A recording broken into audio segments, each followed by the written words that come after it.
Messieurs, dames, bonjour. Eh bien, ça y est, aujourd'hui, on va vous présenter enfin un coupe-bouteille.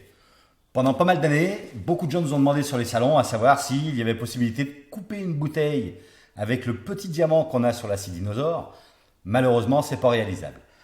Alors, on vous a conçu un petit appareil, un petit outil super sympa, très simple à utiliser, pour pouvoir réaliser des découpes de bouteilles et faire des décos sympas avec des morceaux de bouteilles en verre, des photos fortes, différentes tailles, formes. Vous pouvez également travailler sur le luminaire. Alors, le principe du coupe-bouteille, très simple. Une embase, un diamant, deux petits papillons à l'avant et deux petits papillons à l'arrière. Le principe est simple. Pour installer le diamant dans votre coupe-bouteille, vous ôtez les deux papillons de chaque côté. Et là, votre diamant, qui est le même diamant que sur la scie dinosaure, vient se positionner dans l'encoche qui est prévue à cet effet. Positionnez vos ailettes, positionnez le bloqueur, les deux petites rondelles de chaque côté et bien entendu les papillons. Alors cette partie est montée sur une petite crémaillère qui va vous permettre de régler la hauteur de votre diamant en fonction de l'endroit où vous allez couper vos bouteilles. Le principe est simple. Hop, excusez-moi. Je regarde pour que mon diamant dépasse légèrement de l'arrondi pour qu'il vienne bien appuyer sur la bouteille lors de l'utilisation. À l'arrière, les deux papillons vont vous permettre de régler la distance de coupe sur votre bouteille. Petit espace, une pince de maintien vous permettra d'avoir un appui et un maintien efficace de votre outil. Lorsque vous coupez une bouteille, le bord sera tranchant. Pensez à avoir une tige céramique pour dépolir votre verre. Si vous n'en avez pas, un peu de papier de verre peut faire l'affaire. Une bougie et également une bassine remplie d'eau froide.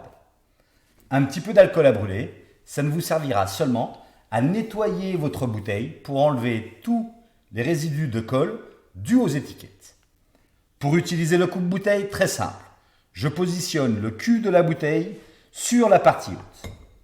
Ma première main vient se positionner ici pour bien le maintenir. La deuxième main se place à l'avant et va vous permettre de pouvoir faire tourner votre bouteille sur le diamant. Chose importante, on doit absolument entendre le diamant chanter.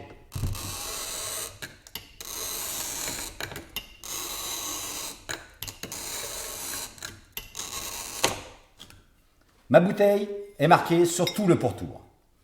Si par hasard il reste quelques petits blancs, vous pouvez venir recommencer l'opération là où le diamant a mal marqué. Maintenant, l'opération de chauffe. Une bougie. Alors, petite astuce, trouvez des bougies à bord relativement haut. Ça vous permettra simplement de poser votre bouteille dessus. Alors, cette opération est un petit peu longue. Quelques secondes, trentaine de secondes, une minute. Pensez à bien laisser chauffer la marque. Le résultat n'en sera que meilleur. Alors c'est vrai que prenez le temps de ça. Vraiment, le résultat de la coupe dépend vraiment de la chauffe que vous allez mettre sur le trait que vous avez réalisé. Je pense être pas mal. Et là, vous allez simplement venir tremper votre bouteille dans une bassine d'eau froide et le choc thermique va permettre une séparation simple et efficace. Votre bouteille est coupée. Attention, les bords sont tranchants. Pour ça, nous allons d'abord essuyer un petit peu la bouteille et à l'aide de ma tige céramique, venir dépolir à l'extérieur de ma bouteille, mais bien entendu à l'intérieur également. Si vous faites un photophore, vous ne vous blesserez pas lors de la coupe. Bonne réalisation, belle réalisation, faites-vous plaisir.